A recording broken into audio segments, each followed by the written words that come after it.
दोस्तों, करवा चौथ का व्रत सूर्योदय से पहले सरगी खाकर और दिन भर निर्जला रहकर किया जाता है, जिसमें शाम को करवा माता की पूजा की जाती है। पूजा में रोली, चावल और फल आदि का प्रयोग होता है।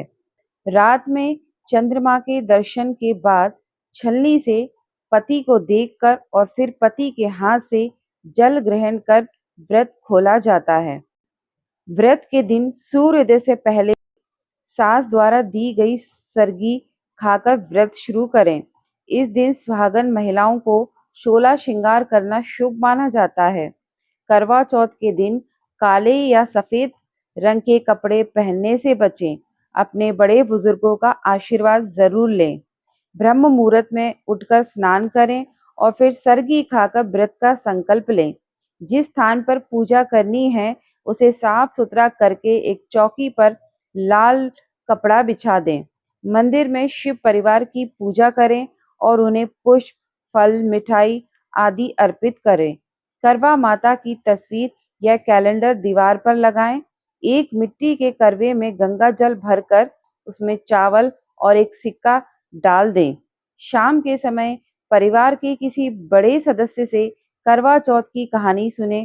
कहानी सुनते समय पूजा की थाली में रोली, चावल, दीपक और करवा रखें।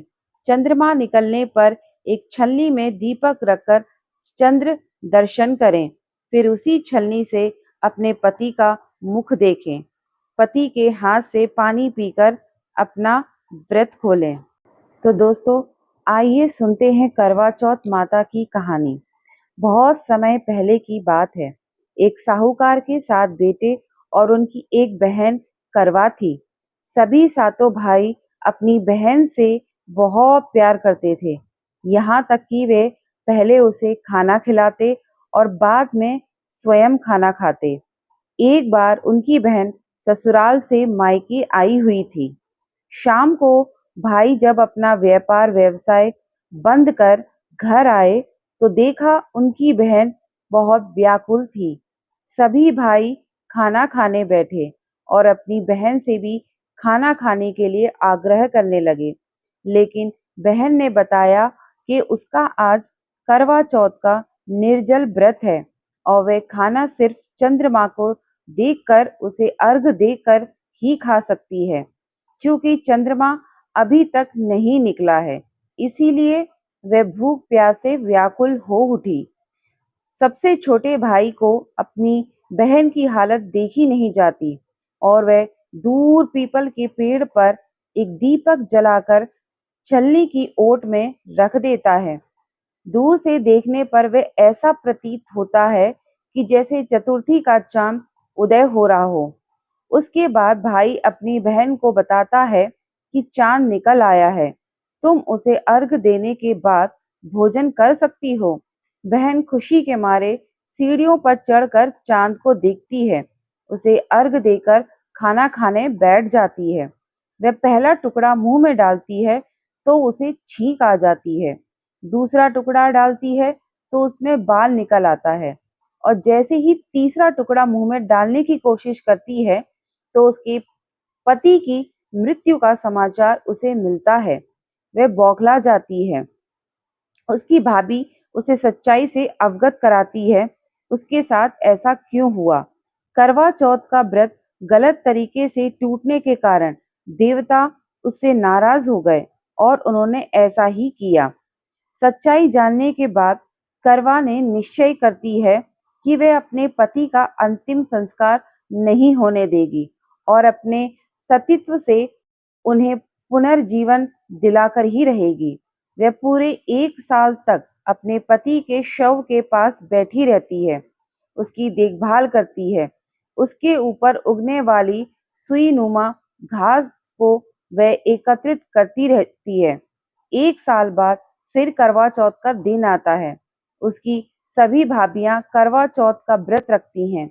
जब भाभियां उससे आशीर्वाद लेने आती हैं तो वे प्रत्येक भाभी से यम सुई ले लो, पिए सुई दे दो, मुझे भी अपने जैसी सुहागन बना दो, ऐसा आग्रह करती है।